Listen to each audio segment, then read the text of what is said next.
Hello and welcome to my channel. My name is Lynn and today I am continuing with Kendra's Card Challenge number 8.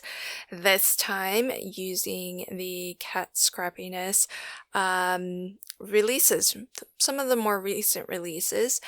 And so with this approach, now at this point in time, I actually have two unfinished sets. One using Not Too Shabby Shop, the November subscription box, and this set or series featuring the various cat scrappiness paper pads and collections, releases, I should say. And this one, I have to say, is going to be really fun, and it has been so far, but it'll be really fun to finish this one up because it's bridging so many different paper pads. We've got some coffee themed paper pads, some pet, cat and dog themed paper pads, Thanksgiving, and then I'll be getting into some Christmas cards as well. So really amazing because I'm just picking a couple sheets here and there from different paper pads to make up the 6 sheets of papers that you then turn into 17 cards. So I've been taking this kind of piecemeal. I don't know how many videos will end up completing this series, but I will have a recap video showing all 17 cards because I started this series back in October, I think, and I don't think I'll be completely wrapped up with it until December.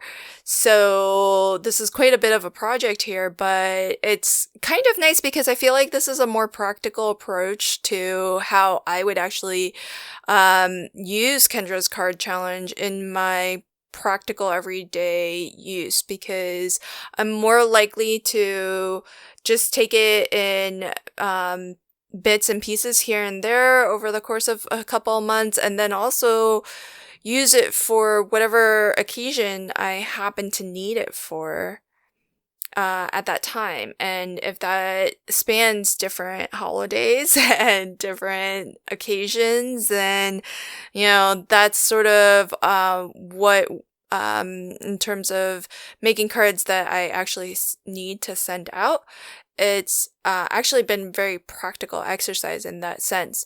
And it does work out pretty well if you're choosing papers just with a different mindset, in that you're choosing papers that are more neutral to any occasion.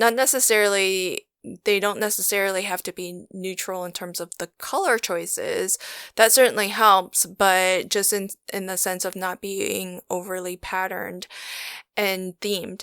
The other thing is that I find really helpful is to use double-sided papers, which the cat scrappiness papers are, because then that gives you more options for mixing and matching.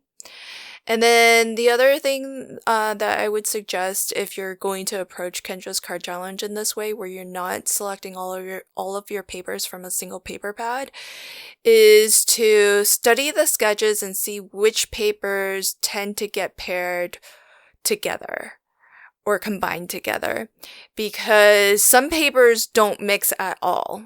Like, there may be occasion that the papers are often labeled A through F. So it may be the case that pattern paper A would never be seen with pattern paper F.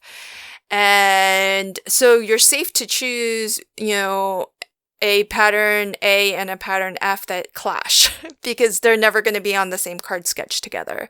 So I would definitely study the card sketch and try to choose wisely what will be used together and what won't be used together, and use that to your advantage. So that having been said, I'm just going to leave the rest of this video to some music. And I won't rejoin you at the end for a voiceover, so I'll go ahead and say my goodbyes now. Thanks so much for joining me today, and until next time, happy crafting and have a fantastic day. Bye!